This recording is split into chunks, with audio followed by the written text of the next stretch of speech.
Seja muito bem-vindo, seja muito bem-vinda a mais um podcast Profissão Policial. Aqui é Papo de Polícia, o foco é no distintivo. E o convidado de hoje, galera, altíssimo padrão. Vou pegar meu celular aqui, minha cola, porque o currículo desse cara é gigantesco, pô. Olha, ó, vamos lá. É oficial desde 2005, né? Fez o curso de oficial em 2005, fez o curso de aperfeiçoamento de oficiais, agora recente, bacharel em Direito, com pós-graduação em Polícia Judiciária Militar e também Educação Financeira. A gente pode até trocar uma ideia depois aqui sobre essa parte, que é legal falar sobre isso. Como oficial superior, foi chefe de planejamento operacional de 3 batalhões, chefe da seção de pessoal de 4 batalhões e também subcomandante de 2 batalhões. Hoje eu tenho a honra, cara, de conversar com o meu convidado, Major da PEMERG, Miguel. Miguel, seja muito bem-vindo aí ao nosso bate-papo, ao nosso podcast Profissão Policial. Gabriel, muito obrigado pelo convite. É um prazer. Eu me sinto muito lisonjeado em estar aqui participando, podendo falar um pouco da profissão, podendo falar questões da parte de segurança pública, tanto no Brasil quanto aqui no Rio de Janeiro. E eu tenho certeza que eu vou poder trazer informações de relevância a toda a nossa audiência, todos os seus inscritos, seus seguidores, e isso vai ser de grande valia e vou trazer valor aqui ao seu canal. Obrigado, cara. Obrigado mesmo de coração. Assim, muita galera que segue a gente, né, que gosta da polícia. É bom ter esse outro lado, né? Por isso que eu abri esse canal, por isso que eu gosto de trazer convidados assim das diversas áreas, né? Tanto da PM, Polícia Civil, Polícia Militar, Polícia Federal, enfim. Porque a gente às vezes tem uma ideia da polícia só do lado de uma história, né? Que conta uma história. Aí quem está lá dentro não tem essa possibilidade de trazer a voz, né? Então esse podcast aqui foi justamente pensando nisso, né? Trazer diversas pessoas, pessoas que trabalham em polícia diferente para poder trazer a versão dela, né? Trazer o que é o dia a dia da polícia. E nesse contexto eu queria até ver com você, para a galera até te conhecer um pouco mais também, como é que foi sua trajetória? Tá? Por que você escolheu trabalhar na polícia e, enfim, como é que você foi desde o seu curso de formação de oficial e até hoje, né? Você trabalhando, hoje você está como major, né? Da Polícia Militar. Conta um pouco aí da sua história para a galera conhecer mais sobre você. Então, eu entrei na Polícia Militar em 2003, né? E o motivo que eu entrei basicamente foi o seguinte, porque eu vim de família muito humilde, muito pobre, né? E eu estudava na Universidade Federal Rural do Rio de Janeiro. Eu não tinha dinheiro para poder me sustentar, vamos dizer assim, né? Certo. E eu vi na Polícia Militar uma possibilidade de conseguir ter um salário e poder ter uma formação em nível superior. Então, basicamente, o motivo principal de eu ter entrado da PM foi por essa questão. Por ser de família bastante pobre, não poder me sustentar na faculdade de economia que eu fazia antes de entrar para a PM. E aí adentrei a carreira em 2003, fiz o vestibular da UERJ, à época, né? 2002 para 2003. Concorridíssimo, né? Concorrido. E eu estudei pré-vestibular para negros e carentes aqui na Cidade de Deus, uma comunidade, né?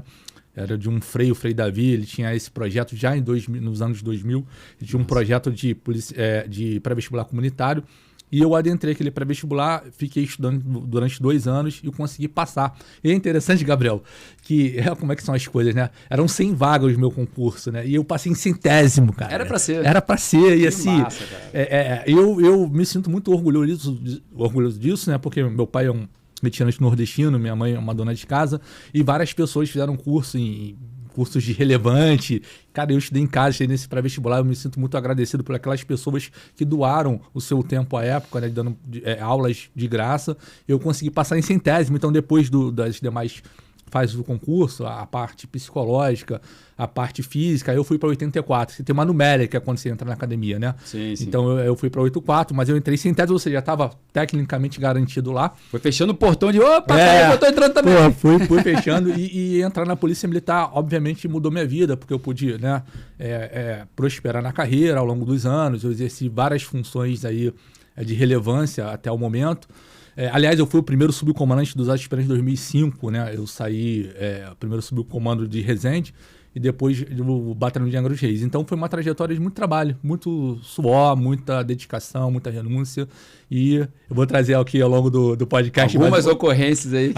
Sim, ocorrências que a gente vai falar. A minha carreira conforme a carreira do policial, ele tem uma carreira ou mais na área administrativa, ou mais na área operacional, ou mais na área correcional. A minha carreira ela foi basicamente na área operacional. Certo. Os 20 anos de polícia que eu tenho, os 18 anos foi na área operacional. Só teve 6 meses que eu trabalhei na área de ensino, que foi o Cefap, né, o Centro de Formação e aperfeiçoamento de praças da Polícia Militar, mas a minha carreira como um todo foi na parte operacional. Então tem muito a acrescentar e trazer aqui para os nossos inscritos no canal. Essa questão que você falou é interessante, né? Muita gente pensa que vai entrar na polícia, vai ser tiro, porrada e bomba. Não é bem assim, né? Depende do que você vai trabalhar, depende onde você vai ser lotado, até o teu perfil também, né? Você falou, pô, tem gente que tem mais o perfil administrativo, tem gente mais o perfil operacional, e faz os cursos, né? Que tem bastante curso maneiro dentro da Polícia Militar, e até a PM faz curso com outras forças também. Sim. Então, depende do que você quer. Você quer ir para a área correcional, que é a parte da corregedoria também. Enfim, mas... independente da área que você escolha, você vai ser polícia, pô. Você vai andar armado e principalmente aqui no Rio de Janeiro é uma situação que é diferente. É um estado diferente, né, cara? É um estado que eu costumo dizer que você tem que estar preparado, acho que às vezes quando sai pra guerra, né? Sim. Porque os caras que estão do outro lado lá, que às vezes você vai pro confronto e tudo mais, eles estão muito bem equipados, infelizmente, né? Enfim, é questão de política, isso é uma coisa muito mais profunda, né? Não tem como te debater sobre isso aqui, seria para um outro momento. É mais profundo, né? Exatamente. A PM, do Rio de Janeiro, ela tem sofrido alguns anos com muitas baixas, né? Sim, infelizmente. Em torno aí de 100 policiais, já teve período de 180 policiais mortos por ano. Então, a gente vive um estado realmente de beligerância. São números de guerra mesmo, né? Números de guerra, né? E, enfim, mas não tem jeito. A gente tem que fazer o trabalho, proteger a população, proteger os direitos constitucionais das pessoas. E a gente tem feito com maestria, com bastante resultado ao longo desses anos. Né? Graças a Deus. Infelizmente não tão divulgado, né? E às vezes não tão valorizado como deveria ser, mas ainda assim são guerreiros e guerreiras que estão todos os dias aí dando o braço, dando o corpo, dando a vida, né? E como você falou, infelizmente, essas baixas para a sociedade, para manter a sociedade. Porque eu costumo dizer que a polícia ela é o limiar, né? É o limite entre a segurança, entre a ordem e o caos, né? Porque se não tiver polícia, vira o caos, infelizmente. Verdade. É porque, na verdade, o que acontece? A polícia ela garante os direitos constitucionais, né? Sim. Livre locomoção, direito de manifestação, direito de reunião, direito ao credo. Porque se não existir a polícia, direito ao patrimônio. Exatamente. Você imagina, se quando o empresário vai investir, vai construir uma fábrica, né? Aí os economistas falam, o ecossistema dos negócios. Aí o cara fala, não, tem que ter pouca regulamentação, pouco imposto, incentivo do Estado, mas muitos deles esquecem da segurança pública. E sem segurança, realmente não é possível avançar e trazer o ecossistema virtuoso do desenvolvimento, né? Sim. Que é a criação de emprego, o pagamento de imposto. Isso tudo é afiançado pela segurança pública, sem sombra de dúvidas. Perfeito, concordo totalmente com você. Nessa questão que você falou, que fez o concurso para oficial, uma dúvida que as pessoas sempre me fazem, né? Pô, qual que é a diferença do oficial para o praça, né? Sim. Como é que é o dia a dia? O concurso em si, às vezes vem concurso só para oficial, às vezes vem concurso para soldado, enfim. Mas uma vez que a pessoa passa, você trazendo a parte do oficial, no oficialato, como é que é o dia a dia? O que o oficial normalmente faz? Diferente do soldado, diferente do sargento? Tem como trazer assim, um pouco, só uma visão geral, claro que cada batalhão vai mudar, né? A forma de trabalhar, enfim, dependendo do comandante. Sim. Mas como é que seria o dia a dia da pessoa que passa para oficial e uma pessoa que passa para praça, para soldado, enfim, como é que funciona essa parte?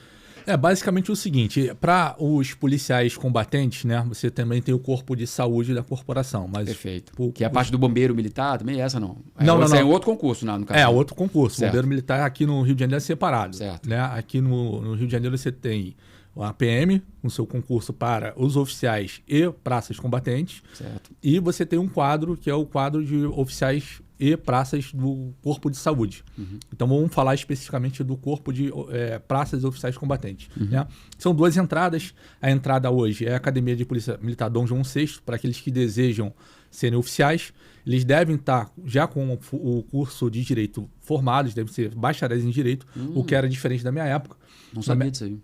Sim. Na minha época, bastava você ter um ensino médio. Você tinha o ensino médio, fazia o vestibular e fazia o curso em 3 anos de formação, curso de formação de oficiais. Atualmente, o curso são 2 anos e são aqueles que são formados em bacharel em Direito. Não precisa de atividade, né, jurídica, né, no caso. Não, por exemplo, não. Delegado precisa, no caso, da Polícia Civil. Aqui é só ser formado em Direito. Só ser formado em Direito, bacharelado, né? E para o corpo de praças, né, quando a pessoa quer entrar sendo soldado, ela tem que ter um ensino médio. Então, ela faz um curso, geralmente de 1 ano, né? De 9 meses a 1 ano, mais ou menos isso. E aí ela ascende a carreira, podendo chegar até o posto de major. Porque ela vai cabo, terceiro sargento, segundo sargento, primeiro sargento, subtenente. E daí ela pode adentrar o oficialado através de uma outra prova. Que é faz uma prova interna. Isso, que é o QA, né? Quadro de Oficiais da Administração. E aí ela pode chegar até o posto de major. Então, são duas entradas distintas. Mas, basicamente, quando o oficial ele entra, ele é preparado ao longo da carreira para comando, direção e chefia. Perfeito. Né? Então, ele vai ser o gestor, ele vai ser quem vai direcionar estrategicamente a corporação, ele vai pensar... Porque o que acontece? Né? Quando o sujeito está num batalhão, existem inúmeras demandas para ele. Existe um princípio chamado reserva do possível, ou seja, ele tem que escolher uma prioridade, ele tem que gestar ali a segurança pública, gestar os homens, né? Tem que pensar no treinamento da tropa. Então, os oficiais, basicamente, eles fazem isso. E as praças, de uma forma geral, né, os soldados e cabos, eles são elementos de execução do policiamento. Eles executam o policiamento ao longo da carreira. Quando o terceiro sargento, segundo sargento, eles auxiliam os oficiais. Seria o meio de ligação ali, né? Entre o oficialato e a tropa, exatamente. Os sargentos, né? E aí o subtenente ele já está num cargo mais gerencial, dentro da própria unidade. Então, basicamente isso. Lembrando que os oficiais que são da Academia de Polícia Militar da Dom João VI são os que são aptos a comandar a Polícia Militar, que podem chegar coronéis do último posto, e só os coronéis podem ser um comandante geral. Então, basicamente assim, depois os oficiais, tanto praças quanto oficiais, eles fazem curso de aperfeiçoamento, né? Você tem o curso de aperfeiçoamento de oficiais, que é quando Acho que é até obrigatório esse curso, né? Para você até avançar na carreira ou não? Sim. É obrigatório, né? Para você acessar ao oficialato superior, você tem que fazer o CO, também conhecido como CO, e que te possibilita sair até tenente-coronel. Certo. Depois, para você ser promovido a coronel do último posto, que eles chamam de coronel full, né? Que é coronel cheio em inglês, né? Aí você tem que fazer o CSP, o Curso Superior de Polícia. E ao lado das praças, não. Você tem que fazer os cursos de aperfeiçoamento de sargentos, que é o CAIS. Sim. Né? É primeiro sargento, no caso, né? Para ir primeiro sargento, é que é igual nas Forças Armadas? Para primeiro sargento. Primeiro sargento, né? Isso. Sim. Para poder progredir na carreira, né? Então, basicamente, são essas duas entradas que nós temos hoje na corporação, né? Ou seja, como você falou, mesmo que a pessoa faça um concurso para soldado, ela ainda pode chegar ao oficialato, né? Depois fazendo ali, claro, tem que ter tempo também, né? Depende ali do período, e fazer a prova interna e passar, mas ela pode sim acessar os quadros de oficialato. Mas esses que entram como cabo, soldado, enfim, soldado no caso, né? Eles não podem comandar a unidade, né? Quem comanda a unidade é só, como você falou, quem fez a... não podem comandar porque são cargos privativos oficiais de escola, né? Perfeito. De academia, né? Tanto para ser tanto subcomandante como comandante, são os oficiais que fizeram a Academia de Polícia Militar Dom João VI, né? Perfeito. Esse modelo... Agora, pergunta polêmica. Eu perguntei aqui no início que se podia ser pergunta polêmica, você falou que não tem problema, mas fica bem à vontade para poder responder, tá? Esse modelo da PM, acho que tanto aqui do Rio de Janeiro, como da maioria das PMs do Brasil, né? Sim. Engraçado, aqui no Rio Grande do Sul, que eu trabalhei 7 anos, lá tem um nome diferente. Lá não é Polícia Militar, lá é Brigada Militar ainda, né? Sim. Eles pegam muito do modelo das Forças Armadas, né? Então, das Forças Armadas eu falo com propriedade porque eu fui 10 anos da aeronáutica. Sim. Então, é a mesma coisa como você falou. O cara entra como oficial, ele também é preparado para comandar a unidade, comandar a base e tudo mais, e que entra como soldado, como sargento. Lá tem concurso direto para sargento também, né? Como foi quando eu entrei. Mas essa hierarquização, essa hierarquia e disciplina, né? São as bases do militarismo. Para as Forças Armadas, eu não vou dizer que funciona 100% bem, mas assim, porque as Forças Armadas, elas estão para atuar na guerra, né? E na guerra você precisa ter isso. Sim. Porque se, sei lá, é abatido o coronel, vem o tenente-coronel e assim até chegar no soldado mais moderno lá, então tem que ter essa disciplina e essa hierarquização, até para questão de ordem, né? Porque na guerra tu precisa, irmão, se o cara te questionar ali, não vou não, porque tem uma decisão X que... Não, tem que obedecer. Manda quem pode, obedece quem tem juízo, né? A famosa frase dentro do militarismo. Sim. Mas para a parte da polícia, a polícia militar, é uma polícia que começou antes da ditadura, né? Eu estava até falando com você em off aqui, mas depois ela também, na ditadura ficou bem diferenciado, né? A polícia militar e a polícia civil, e ela pegou esse modelo, enraizou e até hoje é usado esse modelo do militarismo dentro das polícias, principalmente a polícia ostensiva, a polícia militar, no caso. Para você, esse modelo, hoje, né, ainda continua sendo viável? Há aspectos a melhorar? Qual que é a sua opinião sobre essa questão da militarização ou mesmo da desmilitarização, como muita gente pede aí, enfim, passeata, época de eleição, falam muito sobre isso também. O que você entende sobre essa questão? Então, eu particularmente sou a favor da polícia militar, né? Ser militar até por uma determinação constitucional. Sim. Por vários motivos. Primeiro que a hierarquia e disciplina, ela permeia a atividade dos militares, né?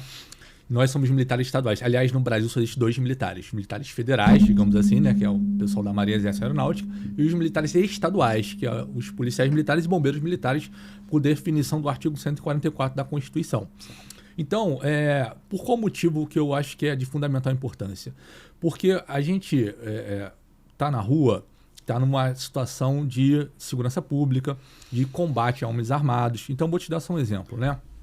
Vamos supor que você determine um determinado tipo de serviço, o sujeito a ficar, na guarnição ficar baseado de frente a um shopping center, porque ele teve um roubo, e aí se ele sai e está descumprindo uma ordem, e aquela ordem foi colocada ali para evitar salvaguardar um eventual roubo contra o shopping, ou um eventual homicídio.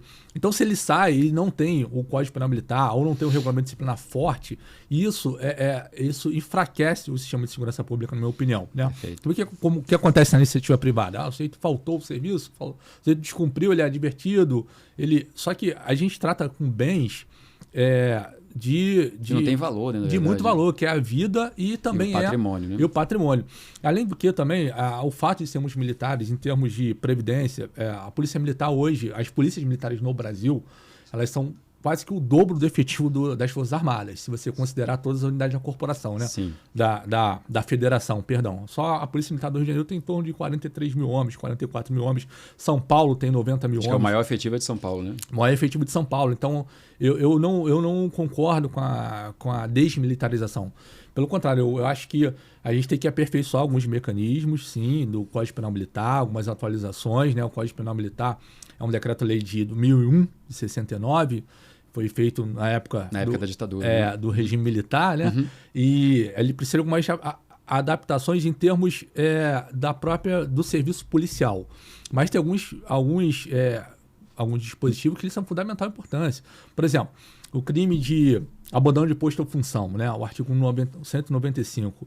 Ele é importante, porque como eu acabei de falar aqui esse exemplo, né? Se o cara abandona a função dele, ele está deixando alguns bens jurídicos à mercê da criminalidade, né? Sim. Por exemplo, dormir em serviço militar. Aliás, de curiosidade, as pessoas não sabem. Sabe o que os romanos faziam para quem dormia em serviço? A pena? Não, pode falar. Era morte. Era morte. Era morte. Hoje você tem, né, a prisão. Então, o militar não pode dormir em serviço. É algo que é impensável.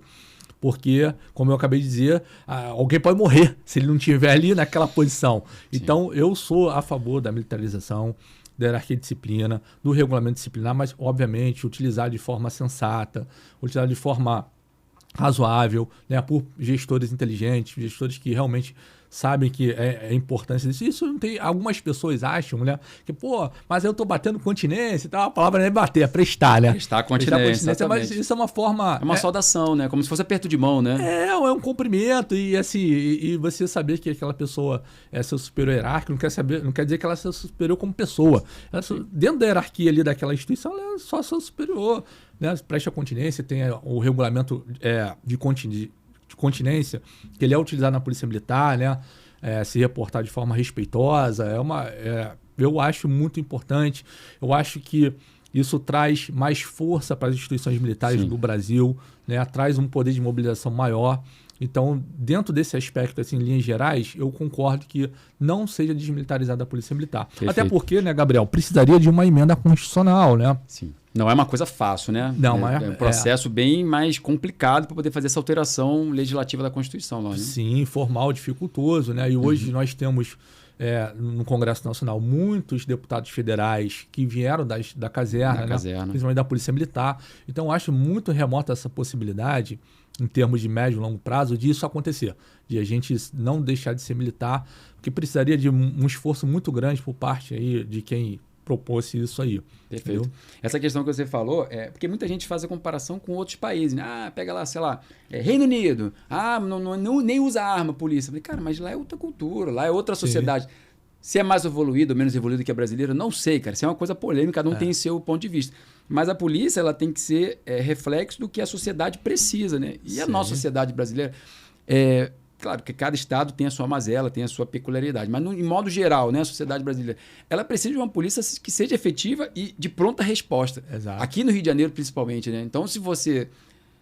Uma canetada, não vou dizer a canetada porque seja de votação. Aqui, como você falou, eu concordo com você, é difícil de passar no Congresso. Sim. Ainda mais dessa forma dificultosa. 3 turnos, 2 terços, né, de cada casa. Mas, cara, você pegar hoje e desmilitarizar uma coisa que já está funcionando já há bastante tempo, não é desde a ditadura, Sim. é antes da ditadura polícia militar. Você pegar e simplesmente tirar isso, achar que isso vai resolver, eu acho que vai ter o efeito reverso, vai ser um tiro no pé. Porque no fim, acaba que você prejudica essa questão de mobilização, essa questão de quando acontece, como você falou, citou, né? O cara abandonou o posto, aí alguém teve a consequência desse ato ou dessa omissão, e aí você tirou a parte da militarização, não tem como punir, né? Então fica mais complicado. Então, na minha concepção, concordo com você. Pode ser ajustado, pode ser melhorado algumas coisas, porque o direito ele é dinâmico, né? Sim. Eu sou formado em direito também, você também é, né? Então o direito é dinâmico, mas você tirar e mudar toda a estrutura, acho que é uma coisa que futuramente pode acontecer, pode, mas ainda precisa. A sociedade brasileira evolui muito para poder chegar nesse ponto. Entendeu? Vou acrescentar ainda mais, Gabriel. Vou te dar um exemplo prático, né? Eu, como esses anos estou na área operacional, eu sou um cara prático, gosto de exemplos ali na íntegra. Vamos supor que você é um capitão, né? Com 20 homens e você tem uma seguinte notícia. Vou botar aqui o exemplo do sujeito que ele é a favor da desmilitarização, tá? Vamos supor que a mãe dele está sequestrada dentro de uma comunidade, né? A polícia militar é acionada, o batalhão da área, e aí é uma comunidade conflagrada, onde há a presença ali de marginais armados, e aí o capitão chega lá num cenário que a polícia seja desmilitarizada. Aí ele chega lá e fala assim, vamos entrar na comunidade. Os caras falam assim pra ele, a tropa, eu não vou entrar aí não. É muito perigoso. Não é muito perigoso, é muito difícil. E aí, o que faz? Exatamente. O que nesse cenário não aconteceria. Porque se atualmente um militar de serviço reunir uma tropa e ter uma ordem legal por parte do comando da unidade em adentrar uma comunidade para fazer qualquer tipo de missão, aqueles que não forem estão descumprindo uma ordem e isso é crime do Código Penal Militar. Sim. Obviamente, a missão vai ser cumprida em razão do regulamento disciplinar e em razão do Código Penal Militar. Então, estou botando um exemplo aqui bem prático. Para a pessoa se situar, né? Exatamente. Exatamente, se situar. Teve uma vez que eu vi um sujeito dizer na internet que ele queria acabar com o exército. Agora você imagina, você acabar com o exército, Sim, você acabar com as forças militares, né, que tem a missão de defender da pátria. Aliás, as forças auxiliares, né, a Polícia Militar e o Bombeiro, elas também são forças de reserva do exército. Se tiver numa guerra, se precisar, vão ser convocados para ir para a guerra lá. Perfeito. Então, ou seja, como eu acabei de falar, a gente tem quase o dobro do efetivo das Forças Armadas, a gente não pode deixar esse digamos assim, esse exército de reserva sem a estrutura militar e o Código Penal Militar também, até para fins de convocação. Então, pelo contrário, a nação, vídeo que aconteceu agora com a Rússia e com a Ucrânia, né? Que muitas pessoas ali civis foram convocadas para poder convocadas na Ucrânia, principalmente, né? E aí uma nação estrangeira invadiu a Ucrânia, então tudo pode acontecer. Então, tem que se preparar, tem que estar preparado, as Forças Armadas têm que estar prestigiadas, as forças militares estaduais igualmente, na minha opinião. Não, perfeito. Você citou uma questão aí do exemplo, né, do capitão que pegou sua tropa e foi numa comunidade. Recentemente a gente teve uma decisão, aí é uma outra polêmica aqui, né? Vamos lá. Recentemente teve a decisão do STF, se eu não me engano, foi a DPF, né? Arguição de descumprimento de preceito fundamental 635. Me corrija se eu estiver errado. Foi essa aí, né? Essa aí. E, enfim, em linhas gerais, né? Limitando o poder não, a possibilidade da polícia ostensiva, no caso da PM, fazer operações ali como ocorriam, né? De forma até rotineira, BOP, principalmente COR, enfim, as especializadas da PM, até às vezes guarnição, enfim. Como é que essa notícia, essa decisão chegou para os batalhões? Principalmente você, né, representando os oficiais aqui. Ficou mais difícil? Como é que agora, para poder fazer uma operação, é mais dificultoso? E como é que está o dia a dia agora, depois dessa decisão? E, mais uma vez, qual que é a sua opinião sobre essa decisão aí do nossos magistrados? Bem, vou falar minha opinião, né? Não estou falando, como já falei aqui, claro, não estou falando em nome da instituição, estou falando minha opinião pessoal. Eu acho que foi uma data vênia, né, uma decisão equivocada, considerando que primeiro uma decisão de extremo ativismo judicial, no sentido de o Poder Judiciário estar adentrando o mérito do Poder Executivo, né? Por quê? Quando você tem uma comunidade conflagrada ali com a presença de traficantes e pessoas que... O Estado não está ali, né? Porque o domínio territorial tá para aqueles que têm a arma. Certo. Então, quando você coloca... a decisão basicamente foi o seguinte, dizer que entrar dentro das comunidades, em comunidade conflagrada, só em critério de excepcionalidade, né? Nesse critério, ele balizou alguns critérios ali, dizendo que tem que ter, por exemplo, resgate de alguém que esteja sequestrado. Então, por exemplo, se você tiver o seu carro hoje roubado e ela estiver dentro da comunidade, não pode, porque isso não justifica uma operação, né? Exatamente, né? E além do que, a gente não... não ter a possibilidade de fazer um combate rotineiro a esses locais, né? É fundamental. Então, eu acho, na minha opinião, que teve um grande prejuízo na segurança pública no Brasil inteiro, né? Eu achei uma decisão que foi contraproducente. Achei que poderia deixar mais a critério dos governadores do Estado essa questão. Por quê? Porque eu até entendo os argumentos do magistrado, que foi o seguinte, porque você tem uma comunidade conflagrada, você tem ali 50 marginais de fuzis e mais 50 policiais numa comunidade. Certo. Então você tem ali no meio a população civil. Então esses confrontos geram diversos tipos de efeitos colaterais, né? Crianças mortas, né? Porque se imagina, se um fuzil 762 ele passa por diversos tijolos, né? As casas ali de alvenaria. Então, eu entendi também, mas o problema foi que o rigor dessa decisão, acho que ele poderia ter sido mais mitigado. Porque se tem hoje em dia as operações emergenciais, que são aquelas assim, olha, o cara está sequestrado, todo mundo quer entrar agora. E você tem as programadas, que você planeja a operação com as ambulâncias, né? Você avisa, o Ministério Público dá um parecer. Mas, de uma forma geral, na minha avaliação, eu achei que foi um prejuízo em termos de segurança pública em nível nacional. Impactou, então, as operações.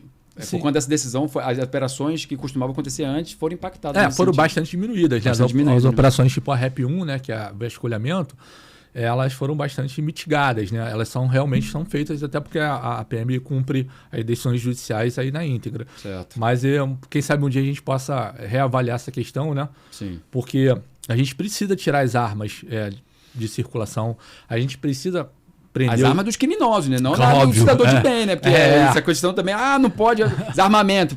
Essa questão de estatuto de desarmamento é outra polêmica também, né? Que o Brasil votou que não e no fim acabou que passaram o ela abaixo, enfim. Mas é uma coisa que te traz um outro momento também.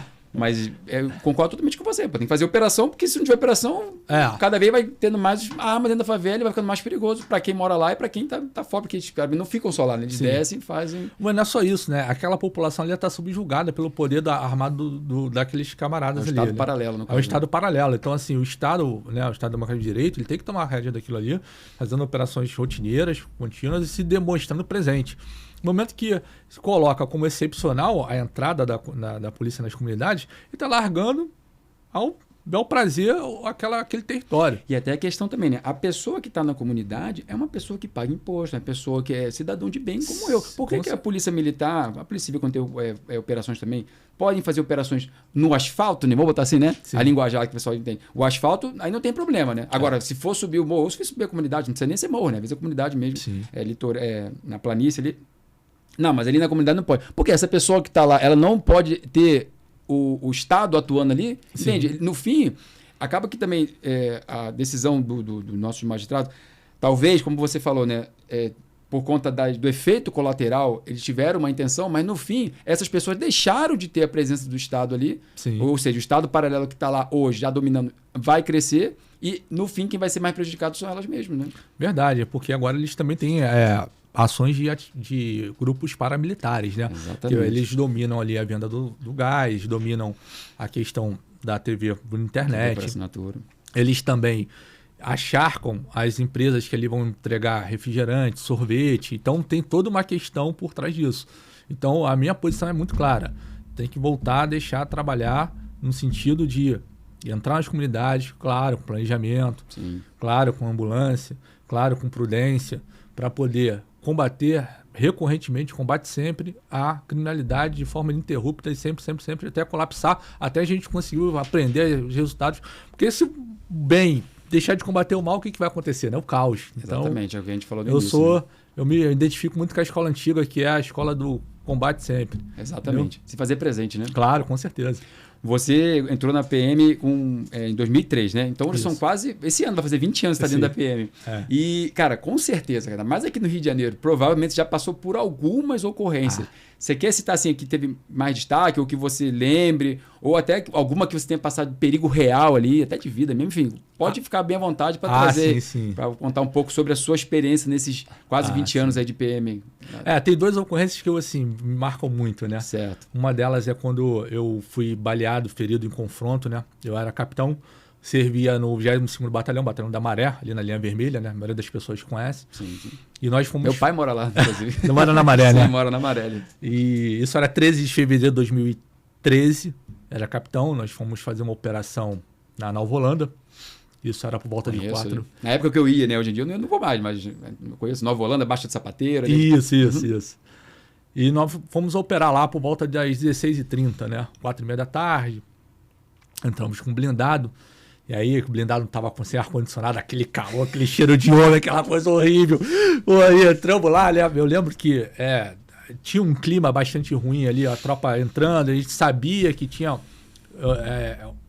marginais forte. homiziados com bastante resistência, né? E aí o que aconteceu? Nós entramos, eu era o comandante da operação, não, era o subcomandante da operação, tinha um capitão mais antigo, um amigo. E nós entramos, né? Aí o que aconteceu? Nós passamos por um beco, saímos do blindado, eu olhei no beco e tinha um marginal da lei com uma pistola na mão. Com um fuzil, ele estava enquadrado. Só que no exato momento que eu ia dar um tiro no cara, saiu uma senhora da comunidade. Eu não dei. Sim. Ele correu para trás. Era um T, né? Era um beco em T, assim. E aí o que aconteceu? A tropa, os caras, o efetivo entrou, olhou ele correndo e foi para trás dele. Certo. E o que aconteceu? Tinha marginais do outro lado do beco. Eu sabia que eles iam poder emboscar eles por trás. Eu me posicionei na esquina do beco e comecei a efetuar alguns disparos contra eles que começaram a disparar contra mim. Eles dispararam e um dos tiros pegou no meu ombro. Eu caí de barriga para cima. Caramba. A tropa que estava atrás de mim começou a dar diversos disparos contra eles. E eles dando contra a tropa. E eu embaixo. Você imagina a situação. Na linha de tiro. Na linha de tiro de barriga para cima. 2 fuzis 762 dando tiro para lá. E os marginais dando tiro para cá. E eu ali naquela linha de tiro. E aí... confiar na tropa também, na perícia ali da tropa. Mas eu tava deitado, eles estavam por cima. Mas sim. Eu me lembro muito bem isso, né? Eu saí da linha de tiro, e aí eu olhei a farda preta, eu só conseguia nesse momento lembrar do meu filho. Meu filho tinha 4 anos na época, e os caras continuaram dando tiro. Eu fui levado pro Hospital Geral de Bom Sucesso ali, que é próximo. E aí, durante a trajetória, né, quando tirou o colete, não pegou nenhum tipo de nenhum... órgão vital. Graças a Deus. Ele entrou no ombro, saiu no braço. Por qual motivo, Gabriel? É uma coisa assim, divina, né? Eu atribuo a Deus isso. Eu tava com um telefone celular, aquele Nextel, né? Antigo, Black, aquele que era flip. E o tiro pegou exatamente em cheio nele. E isso me fez que eu caísse para cima. Foi o tiro que me salvou. Porque eles deram vários tiros. E esses outros tiros poderiam pegar no meu rosto. Certo. Então, assim, eu atribuo assim, a Deus esse livramento, mas foi uma ocorrência que marcou muito, né? Tem até uma foto de quando era capitão lá, eu tirei essa foto e eu consegui ali passar por isso. Eu fiquei um tempo traumatizado. Depois eu fui servir um 3º batalhão no BEM. Eu fiquei assim, pelo menos uns 4, 5 meses sem querer operar. Fiquei um pouco... Imagina, cara, tu ficou entre a vida e a morte ali, né? Sim, dependendo da trajetória. Porque você falou, ela bateu no celular que estava aqui, né? No teu ombro, e depois ela foi para cima, saiu por cima do braço. Se ela viesse para dentro também, poderia pegar um algo vital sim, aqui. Era morte. Até pegar o coração também, né? Eu fiquei tendo alguns sonhos, escutava os estampidos de madrugada. Eu fiquei um tempo assim, pelo menos uns 6 meses, assim, eu fiquei bastante ressabiado em voltar a operar novamente. Mas aconteceu esse fato, eu tive esse livramento e marcou muito minha carreira, essa ocorrência, né? Tanto que eu sei detalhes, assim, muito lembrando aqui, veio até aquele... Acaba lembrando que foi o dia, exatamente o dia, né? E isso foi uma passagem muito marcante na minha carreira. E a outra ocorrência, né? Uma ocorrência que eu acho que foi uma das mais... Eu gosto de recordes, eu tenho alguns recordes na Polícia Militar, legal. Gabriel. Então essa aí foi muito bacana, foi em 2016... ou 2015, era capitão no 20, né, 20º Batalhão, que cobre ali os municípios de Mesquita, Nova Iguaçu, Nilópolis. E aí, existe um DPO chamado DPO do quilômetro 32, que é lá em Nova Iguaçu, na divisa com Campo Grande, já Rio de Janeiro.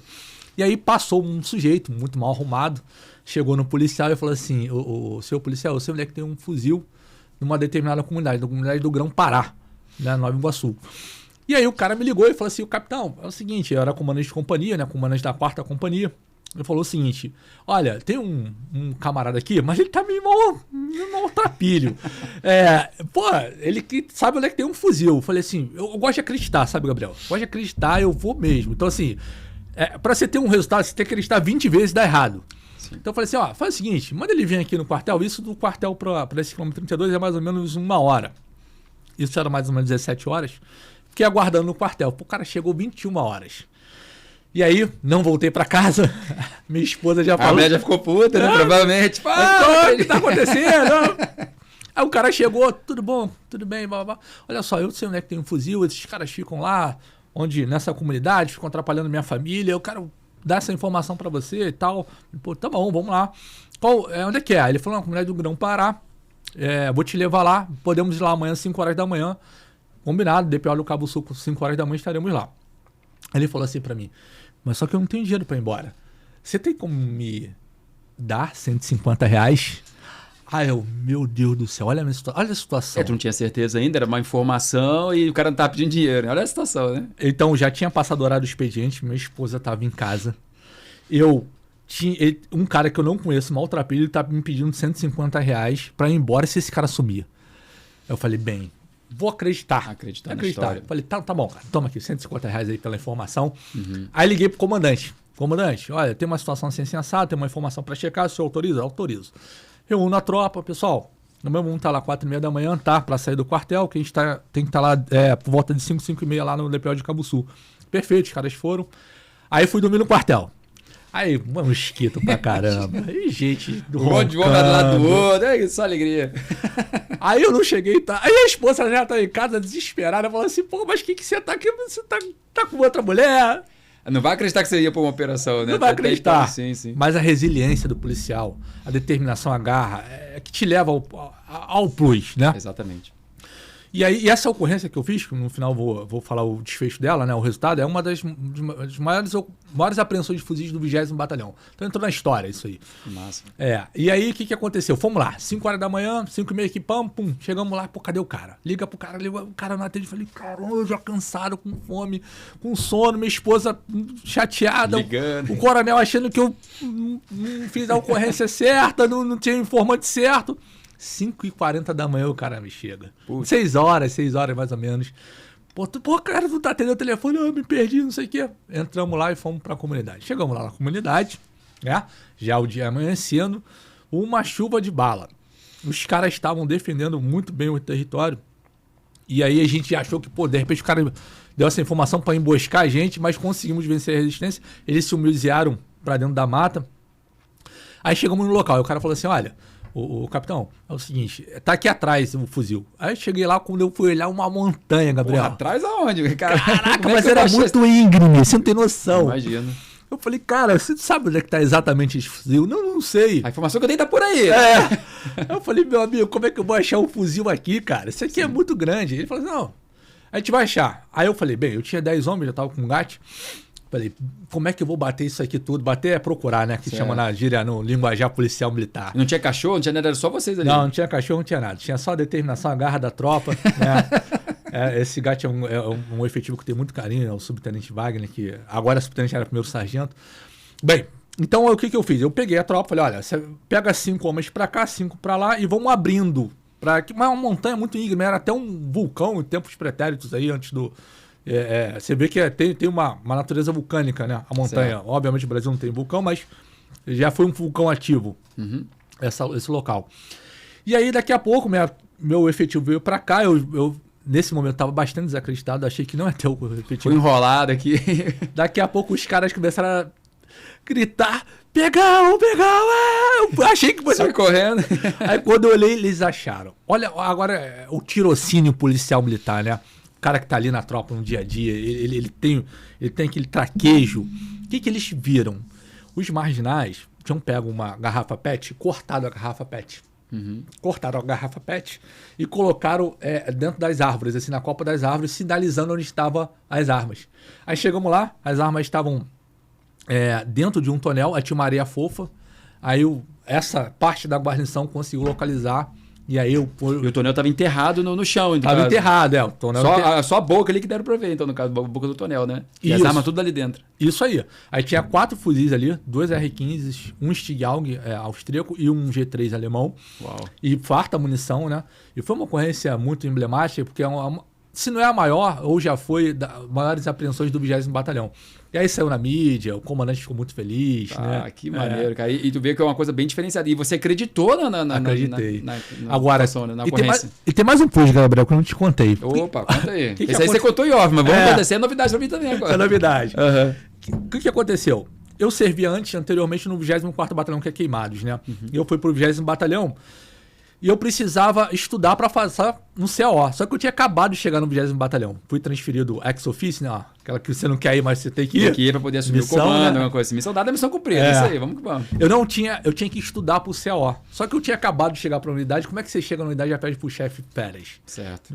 O chefe vai achar que você não quer trabalhar, né? Então, depois que eu fiz essa ocorrência, eu ganhei gabarito no batalhão. O cara é bom, o cara tem resultado. Porque se vale o que se tem resultado. Né? Sim, são os números, né? São os números. Sim. Então, já com uma semana eu fui lá, bati esses 4 fuzis, aprendi. Aí eu falei, comandante, o senhor me autoriza a tirar férias? Pô, não, tá autorizado. Na hora. Na hora. Aí estudei pro CAO, estudei só 15 dias, mantas 2 e passei em 6º lugar. Então me garantiu lá essa aprovação. Essa ocorrência então que te ajudou a você. Pô, foi tudo que maneiro, muito, pra mim foi tudo muito na guerra, muito batalhando, muito trabalho, muita determinação.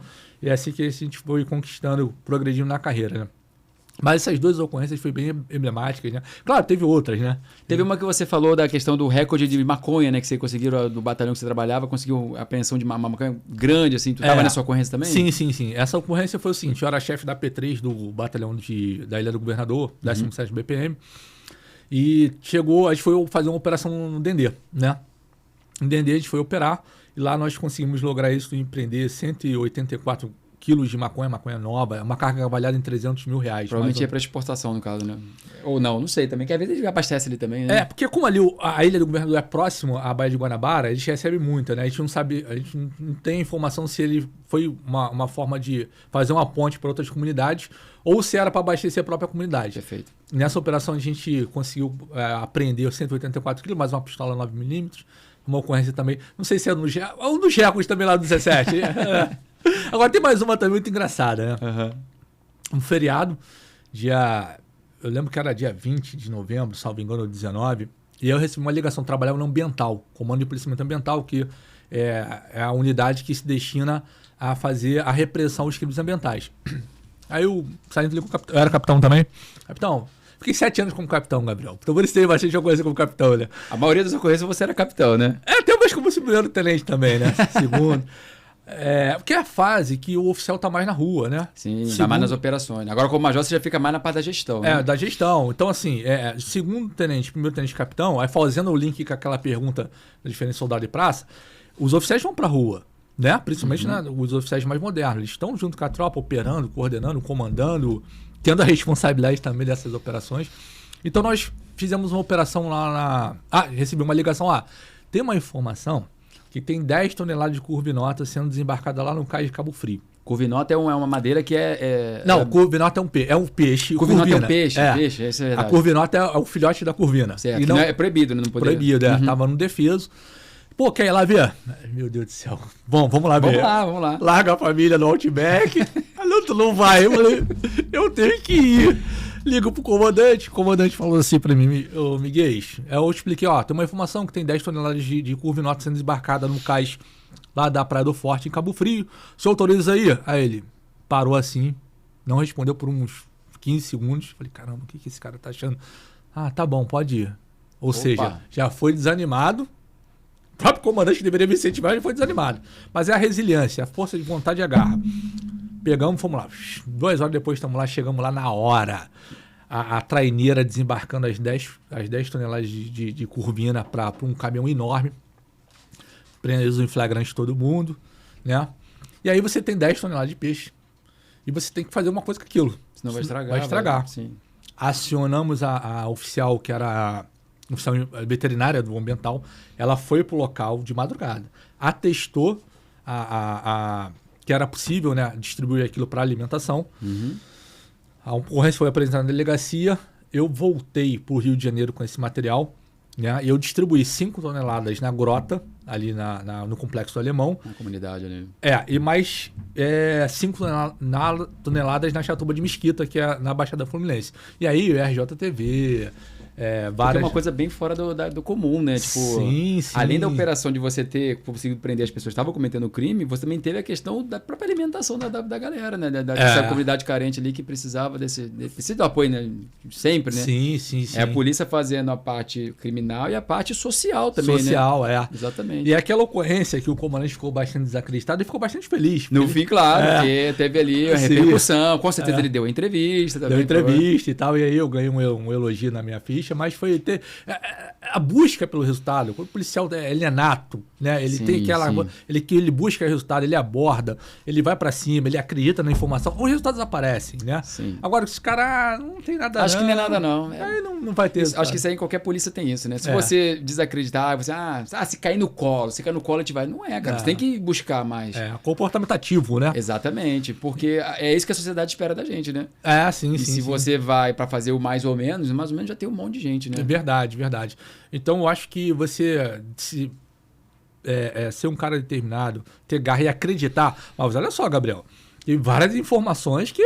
Sim, a maioria, na verdade, eu acho, né? Exatamente. Denúncia anônima vazia, faz parte. De 20, você tem um resultado, né? Mas você tem que acreditar. Sim. Só que você ter a resiliência do próprio policial para poder ir atrás do resultado faz total diferença. E quando você consegue derrubar, e quando você consegue achar, enfim, aquela informação acaba batendo em você, é maneiro demais, né? A questão de depois vem a imprensa e tudo mais, isso aí são os louros, né? É a consequência. Mas eu acho que o maior, pelo menos para mim, né, das ocorrências que eu tive de apreensões e tudo mais, não foi recorde como assassino, mas também foram legais, né? Foram, assim, para mim, assim, foram bem legais. Eu acho que você poder fazer diferença na sociedade, entendeu? Cara, isso aqui que eu tirei de circulação, a maconha que você pegou, essa galera que poderia usar isso para comprar arma, para poder, enfim, deixar o crime organizado mais forte, né? Você foi lá, pelo menos tirou um pouco. Né? Excelente. Já faz uma grande diferença, né? E aí você honra o salário do contribuinte, né? Exatamente. Não precisa ter recorde, mas se você vai lá, prende um pouquinho aqui, prende uma arma ali, um 38, prende uma maconha, vai aos poucos, né? Você vai contribuindo em termos gerais para a segurança pública. Se cada um faz um pouco, no fim o resultado é gigante, né? Exatamente, mas isso tudo perpassa por quê? Pelo policial abordar, fazer abordagens, acreditar, né? Claro, dentro dos ditames legais, mas buscar o resultado. Eu acho que isso e fica, né, na carreira, acho que fica bacana, fica esse troféu aí, essas histórias. Sim. Até a própria tropa depois te reconhece. Pô, cara é diferenciado, cara. Com certeza você, com essas coisas que você contou aqui, que você tem muito mais, né? A galera acaba depois que, o Major Muniz, aquele cara ali, casca grossa, o cara que eu trabalhei com ele, o cara gosta de ir pro front. Então é maneiro a gente ter esse tipo de reconhecimento, né? Sim. A gente vê, aquele cara ali é um encostado, aquele cara ali não quer nada com a vida, aí já fica queimado, né, cara? Então acho que não é o caso, né? Você tá entrando... Por isso eu costumo dizer que não é um qualquer concurso. Não é. Inclusive, até uma pergunta que eu quero falar com você aqui. Para você, cara, o que é ser policial para você? E pra galera que tá assistindo aqui também. Sim, tem muita gente que é policial e tem gente que quer ser policial. Sim. O que você diria para essa galera? Você quer entrar, mas o concurso policial não é um concurso comum. Não é. Qual o seu conselho para essa galera que é policial e, enfim, vai fazer oficialato, talvez, ou algum outro concurso, ou para quem quer entrar, tá no meio ali do métier, o que você diria para essa galera aí? Olha, ser policial é um sacerdócio, né? É uma entrega, você tem que... Esquece carnaval, feriado, justamente os momentos que você vai trabalhar. Sim. Ano novo, né? É uma entrega, eu acho que é uma vocação, né? Como eu falei aqui inicialmente, eu não entrei na polícia por vocação, entrei por necessidade, mas depois eu vi minha vocação, vi meu talento, né? Dentro da PM.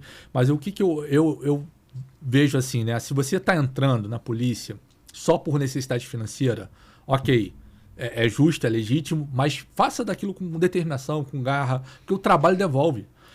O que você semear, o que você plantar, você vai colher. Então, tenha também, e uma outra recomendação é o seguinte, o sujeito trabalhar na parte operacional, pelo menos uns 5 anos, né? Tem umas pessoas que... já querem se encostar, já querem sair do front. A PRF é a mesma coisa. Tem que botar o skin in the game, né? Que os americanos chamam, a pele no jogo, né? Uhum. Ali sentir como é que é o serviço, correr atrás de um marginal, ver as dificuldades, ficar horas na delegacia. Enfim, tem que saber disso para você entender do serviço. Então, o que eu recomendo? Primeiro, saber que é um sacerdócio. Segundo, que é uma profissão muito bonita, pouco reconhecida, né? De uma forma geral. em detrimento do que acontece nos Estados Unidos. Os militares nos Estados Unidos são como heróis, né? Heróis, você vai Eles lá... entram no lugar, o pessoal tira foto. Enfim, não que aqui não tenha também, mas desconto, muito diferente. Desconto diferente. no lugar, imposto e tudo mais. Ou seja, saber que você não vai ser reconhecido, saber que você vai ter que trabalhar muito com sacerdócio, mas saber que é uma satisfação pessoal, né? É uma realização, é você poder produzir, você saber que o teu trabalho efetivamente está ajudando a outras pessoas, né? Uhum. Você tem vários tipos de ocorrências nas polícias, né? Assistenciais, mulheres grávidas, enfim. Então, o que eu recomendo às pessoas é entre com força, entre com garra, façam o seu nome dentro da polícia, né? Porque o seu nome fica conhecido. Né? Se você tem algum... Até porque o teu nome está aqui na tua fala, né? Exatamente. A pessoa extensiva é isso aí, né? E além do mais, defenda o seu nome também no sentido de não se envolver com corrupção. Não vão... Olha só, se você entrar na polícia achando que vai ficar rico, esquece. Você está na profissão errada. Você é um servidor público de carreira, tem uma carreira estável, né? Você consegue, né? Tem um plano de aposentadoria legal, mas ficar rico você não vai ficar na polícia, né? Mas vai te dar uma dignidade para sua família, né? É um trabalho em termos gerais melhor que na iniciativa privada, em termos de remuneração, né? Enfim, então eu recomendo isso, que você vá com esse espírito de determinação, garra, faça seu nome, faça suas ocorrências, sacerdócio, e você vai ser recompensado por isso. Sim, exatamente. Bacana demais. Aqui uma parada agora, galera, que eu nem combinei com um convidado, com o Major aqui. Você fez o curso de educação financeira, né? Você se especializou em educação financeira. E uma coisa que sempre me falam, né? Eu vou falar agora da PRF em si, porque da PM eu acho que ainda tem integralidade ainda, né? Na aposentadoria? Tem. Ainda tem, né? Sim. Na reforma 2019, a PRF, PF e DPEM é o federal também, né? Eles perderam a integralidade, né? No caso eu também, né? Eu troquei, na verdade. Eu mudei, mas muita gente que entrou depois de 2019 perdeu a integralidade, paridade ali na aposentadoria e tem receio de entrar. Por exemplo, eu sou das Forças Armadas, Gabriel, vale a pena entrar no concurso? E eu costumo dizer, cara, eu acho que vale a pena primeiro, porque primeiro que você vai ganhar mais. Que você ganhava lá. E segundo, porque você pode ter a sua educação financeira. O que você não vai ter na aposentadoria, você pode investir, você pode, enfim, cuidar do seu dinheiro, até pagar uma previdência privada, talvez. Aí você, como se especializou nisso, dá um recado para essa galera que tem essa dúvida, né? Para PM, beleza, tem integralidade para idade. No geral, acho que as PMs no Brasil têm essa questão por conta do militarismo, que também é garantido isso. Mas para a galera que quer fazer concurso para outras polícias, que tem essa questão e não tem a integralidade. O que você falaria de conselho? O dinheiro que não vai ser descontado do imposto de renda ali, que o governo não vai bocanhar, o que você pode fazer para poder cuidar do seu dinheiro? Seria um bônus. Eu nem combinei isso com ele aqui, galera, mas você, para essa galera, se fosse seu filho, seu amigo, sabe o que você indicaria, pelo menos inicialmente, para dar o primeiro passo para começar a cuidar do seu dinheiro? O que acontece? Na verdade, eu fiz essa pós-graduação, né, de finanças pessoais e educação financeira, porque é o seguinte, a gente tem o Brasil tem um grande gap nessa área. Né? Porque na escola você não aprende isso. Sim. Na universidade você não aprende isso. No curso militar de formação você não aprende isso. Ninguém fala sobre. Aliás, é um tabu. Porque, veja só, por que as pessoas estão presas hoje? 90% dos encarcerados. Crimes contra o patrimônio. Problema de dinheiro. Né? Causa de separação, a segunda maior causa de separação de divórcios conjugais é por causa de dinheiro. E a gente não sabe tratar dinheiro de uma forma geral. A gente não tem essa formação. Né? E aí eu já tinha feito alguns períodos de ciências econômicas antes de entrar para a PM, me interessei pelo tema. E o que eu recomendo, né? Esses casos que o policial ali não vai ter integralidade, a paridade, ele investir. Ele aprender a investir, ter know-how para investir, né? Pode investir no Tesouro Direto, pode investir na Bolsa de Valores, né? Pode investir num CDB, num Certificado de Depósito Bancário.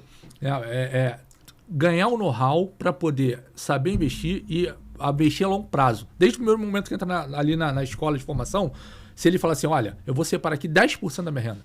10% da minha renda eu vou separar até quando eu for me aposentar. Aí talvez vai ter uma aposentadoria até muito melhor do muito melhor do que depender só do governo, exatamente. Né? Exatamente. Né? Então, esse viés de educação financeira, né? Porque a educação financeira é um mundo. Porque você fala de mentalidade, você fala de gestão de dívidas, planejamento financeiro, você fala de aposentadoria, você fala de decisões sobre mercado imobiliário, eu alugo, eu compro, que momento, taxa de juros, é o melhor momento para comprar um carro, não é o melhor momento. Então é um tema muito interessante. Mas de uma forma geral, para quem está entrando agora, eu recomendo que você estude renda fixa, tesouro direto, pode colocar aí aí talvez um tesouro direto para 2035, Sim. que você vai conseguir ter a remuneração dos juros reais correspondente à inflação e mais uns juros, e você vai ter... E é melhor do que a poupança, né? Porque o tesouro, imagina, se o tesouro quebrar, quebra o Brasil. Quebra o Brasil, exatamente. A poupança, às vezes, é uma empresa, uma coisa que... Exatamente. A previdência privada pode ser uma empresa que quebra. É difícil, né? Mas pode acontecer. Pode acontecer. Na verdade, a estabilidade... Eu gosto muito de uma frase do Flávio Augusto, que é um carioca também, hoje é bilionário, né? Estabilidade não existe. Não existe. Eu não sei se essa frase é dele, mas ele sempre fala ela, né?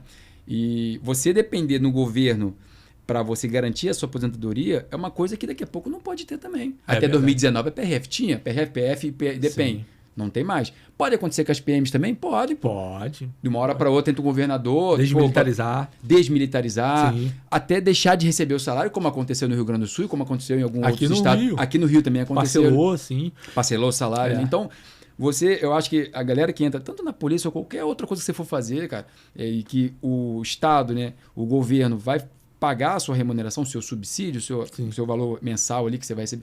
Você não pode depender só de uma fonte de renda, né? Isso é um dos princípios da educação financeira. Exatamente. Né? Você tem que pegar o seu dinheiro. Cara, como é que eu posso pegar esse dinheiro e garantir? Eu acho que a questão do pensamento, né? O mindset, né? Você tem que fazer o seu dinheiro trabalhar para você. Não é você pagar os juros. Não, você pode pagar parte. Se você quer parcelar, comprar uma casa, alguma coisa. Mas tem que fazer os juros trabalhar para você também, né? Aí é o pensamento de longo prazo, né? Vou pegar meu dinheiro aqui, investir pouquinho, mas no fim um pouquinho vai crescendo e no fim você tem um montante lá que você pode sofrer sua aposentadoria com mais tranquilidade. Né? Agora, foi importante você falar isso, porque o sujeito, quando entra na polícia, a primeira coisa que ele quer fazer é botar o carrão.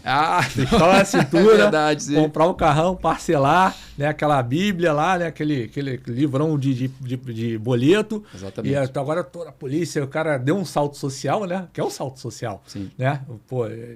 Enfim. E aí ele já entra errado. Já entra devendo. Entra devendo, né? Ou aí o que ele faz? Para aumentar o mix, ele vai lá e pega um empréstimo também. Pra dar comprar um iPhone 14, o Rolex, né? Agora começa a ir pra noite, tudo que não se deve ser feito, né? Mas assim, o que é bacana é que você vê o sujeito quando ele entra, ele faz a mesma coisa. Eu também fiz isso quando eu entrei. Eu também. Eu já te conheci minha esposa, que ela me trabalhou mais com essa questão da educação financeira. Eu tinha 5 empréstimos, eu tinha empréstimo até na C&A, cara. Exatamente. Então, de tanto apanhar, por isso que eu fui fazer educação financeira, aprender um pouquinho. E vou te falar, eu aprendi mais na educação financeira do que eu aprendi na faculdade de economia. Olha que legal. Então, é importante. Então, você que está entrando aí agora na polícia, não compra o carro, não. Não faz empréstimo, não. Segura de Uber, pô. Dá de Uber, então não troca o carro agora, não. Troca o carrinho mais humilde. Constrói a sua liberdade financeira. Investe em múltiplas fontes de renda, né? Legal. Para poder, aí você, em brevemente, ter uma vida tranquila, né? Não, show de bola. Muniz, cara, tá demais esse papo aqui. Eu podia continuar aqui o dia todo. Vou falar mais uma coisa aqui com você. Uma última... A gente já falou sobre isso, né? Mas o último conselho para a gente encerrar nosso podcast com chave de ouro aqui. Perfeito. De novo, né? Sobre essa questão da carreira policial. Você indicaria a pessoa que quer ir para o concurso policial, quer fazer um curso, indicaria, mas assim, nessa indicação, o que você falaria para a pessoa de característica? Não que... eu não tenho perfil de policial. Eu acho que essa questão é muito, muito pontual, né? Sim. Como você falou... eu entrei na PM, né? Porque eu tinha sonho de ser policial. Não, porque eu tinha uma necessidade. Passei num concurso e depois eu vi que lá dentro, caraca, é isso aqui que eu quero. Não é que você está 20 anos na polícia. Você poderia fazer qualquer outro concurso. Não, você seguiu na carreira, foi fazendo os cursos internos, né? E conseguiu lograr êxito aí de conseguir subir na carreira. Da mesma forma eu quando entrei na PRF, eu não tinha noção que fazia a PRF, né? Sim. Inclusive, foi até uma história engraçada que foi um carro lá com um sargento que chegou com um carro. Essa questão do cara entrou na PRF e gastou com o carro, né? E eu vi, cara, como é que será que tem esse carro? Isso nem oficial tem, sabe? E no fim, acabou que eu entrei e hoje me apaixonei. Tô 10 anos na PRF. E a galera que vê o nosso bate-papo, né? Vê essa história de polícias. E aí, cara? Entro, não entro? Sim. Fica nessa dúvida. Uhum. O que você diria para essa galera que está com dúvida? Vale a pena? Não vale? Tem as suas mazelas? Tem. Assim como todo cargo, como todo emprego, nunca vai estar 100% bom. Mas na sua experiência nesses 20 anos, assim, para quem quer... inclusive esse ano acho que vai ter PEMERG, né? Acho que vai ter 2.000 vagas para soldado, né? Essa galera que está estudando para esse concurso da PEMERG, você como pai, você como amigo, enfim, o que você indicaria para a gente fechar com chave de ouro aqui esse podcast? Eu recomendo que você faça se você tiver um perfil mínimo, né? Que é o seguinte, responsabilidade, né? Pontualidade, você querer dar o melhor para sua família, porque ainda que a estabilidade não existe, mas assim, é mais difícil um Estado quebrar, né, do que outras empresas, né? Então tem uma presunção de estabilidade maior, né? Você tem acesso ao sistema de saúde da corporação, você tem acesso, mal ou bem, uma aposentadoria. Então, assim, de uma forma geral, eu recomendo que se a pessoa tiver essas características de responsabilidade, de querer dar um pouco melhor da sua família do que a iniciativa privada, porque, mal ou bem, a carreira policial é melhor que a iniciativa privada. Sim, no geral, né? sim. Uhum. Em termos de aposentadoria, de remuneração. O serviço público paga mais do que... No geral, paga mais. Aí você tem uma estabilidade também, né? Uma estabilidade maior, né? Maior, né? Entre aspas, né? Então eu recomendo, se você tiver responsabilidade, quiser dar o melhor para sua família e está pensando no seu futuro, a médio prazo, eu recomendo o sujeito fazer a carreira policial. Agora, tem que se preparar fisicamente, intelectualmente, né, emocionalmente, porque nem todas as pessoas estão habilitadas a essa profissão, né? É um cargo diferenciado, né? É diferente de você trabalhar, sei lá, no Tribunal de Justiça. Claro, cada um tem sua você é responsável por determinada coisa, né? Mas na carreira policial tem essas questões. Sim. E se você quiser... vai pro front, né? Pro front. Se você quiser também ter muita experiência de vida, né? Gabriel, nós estamos policiais. História para contar. Né? Eu acho que você no batalhão ali, eu na minha equipe lá, você forma uma família, né, cara? Sim. Amigos de longa data, quando você faz academia, por exemplo. A academia do soldado é 8 meses? Tem de 9 meses a 1 ano, né? De 9 meses a 1 ano, né? Então ali tu... Cara, e não é fácil também, cara. Academia não é fácil. O período de formação... Aliás, se preparem para isso. O período de formação é duro. Você acorda cedo, tem punição, não vai para casa, tem que fazer instrução de tiro, tem que ir correndo para um lado para o outro. É um momento bacana. É bom para o sujeito passar para outro nível. Para ver se você realmente está pronto para depois quando você se formar, né? É ali que você vai ver as situações que são criadas, né? A questão do espírito de corpo também, tudo mais. Porque depois a tua equipe... E no meus anos de formação, eles foram mais próximos às forças militares, né? Que é internato, marcha, ordem unida, teve bastante esse tipo de coisa na minha formação, né? Na carreira militar, dos praças também tem essa questão. Então tem que entrar em forma, tem que prestar continência, bandeira, isso tudo. Mas faz parte, é uma etapa da carreira, né? Mas eu acho que vale pela experiência de vida, eu acho que vale pela estabilidade relativa, acho que vale pela remuneração, acho que vale pelo acesso ao sistema de saúde, à aposentadoria. Acho que é uma carreira promissora, acho que é importante para o jovem que está começando agora, que quer melhorar de família, que vem de família pobre, humilde igual a mim. Vai para dentro, faz o concurso mesmo, não se corrompe, estuda ao longo da carreira, aumenta suas fontes de renda e seja feliz. Não, que bacana, cara. E você ser também o espelho da sociedade e você poder garantir uma condição melhor para sua família, né? É verdade. Porque vai acontecer, cara. Quando você se formar, as pessoas ali da sua sociedade, a sua comunidade, no caso, vão saber que você é polícia. Não tem como, não tem como. Até a tua atitude, né? Depois, não sei nada, não sei atirar. Cara, não importa, você vai aprender na academia. Mas a sua postura... ela tem que mudar, né? A pessoa, quando entra na polícia, ela tem que deixar de frequentar determinados locais. Ela tem que, saber o que vai andar armado, tem que saber, tem que treinar, tem que, enfim, para não dar ruim, né, cara? Porque às vezes não é nem na ocorrência policial ali do dia a dia, no dia do seu plantão, que dá o BO, né? Às vezes o BO dá na sua folga, né, cara? Porque, infelizmente, o cara não treinou, enfim, acaba acontecendo.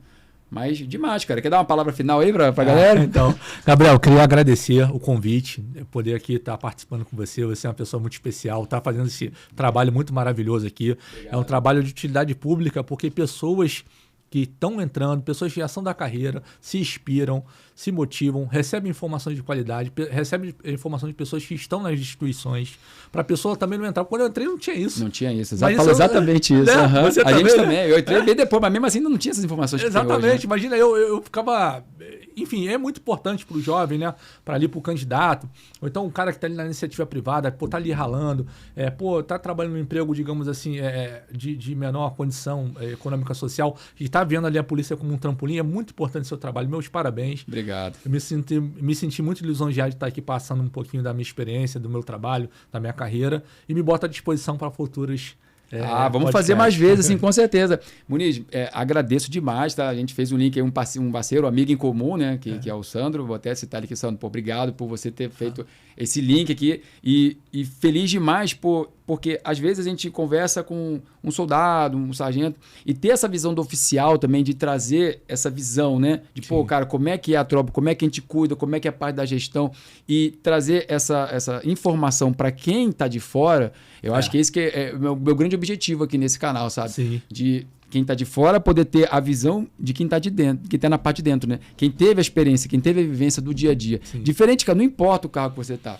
Você sendo policial, você trazendo, você sendo um cara operacional ou não, enfim, não importa. Eu já conversei com pessoas que entraram e depois foram para o administrativo. Sim. E tá tudo certo, tem a sua característica. Sim, todo mundo tem seu espaço. Né? Exatamente, não tem problema nenhum. Até porque tem que ter a parte administrativa, senão você a polícia não roda, né? Sim. Mas fico feliz demais de você ter aceitado o convite, tá? E como você falou, a casa tá aberta. Eu não sei se você quer deixar alguma rede social pra galera que quiser te acompanhar. Sim. Eu posso depois deixar aqui na descrição do vídeo também, bem boa. Tá. Então, meu nome é Eduardo Miguel, né? Tá lá no Instagram e no Facebook. E eu também tenho um canal do YouTube chamado Finanças Papamaique RJ. Opa, vou deixar o link aqui na descrição pra galera também. Pô, que maneiro, não sabia, cara. Finanças Papamaique RJ. A gente traz sobre ali informações sobre investimento, sobre mindset, sobre dicas.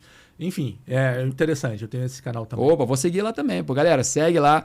Inclusive, pega essas dicas, ele trouxe algumas aqui. Depois, se quiser se especializar, saber um pouco mais dessa parte de educação financeira, acompanha, segue lá o Miguel também no canal dele. E para você que ficou até o final, essa câmera aqui, né? Corta aqui, corta no 2 aqui, corta no 2. Essa aqui, né? Vamos lá. Para você que ficou aqui até o final, cara, pô, faz o seguinte para mim também, pô. Se inscreve no meu canal, pô, se inscreve com o sino ativado, porque toda semana, toda quarta-feira, às 18 horas, tem convidado especial, assim, como o Miguel, que, pô, cara, clareou, espero ter clareado um pouco aí as suas dúvidas sobre a EPMED, você que vai fazer esse concurso, venha preparado, estude, se dedique, cuide da parte física, que vai dar certo, tá? Obrigado por você ter ficado aqui até o final, nos encontramos no próximo podcast. Valeu, galera! Fui!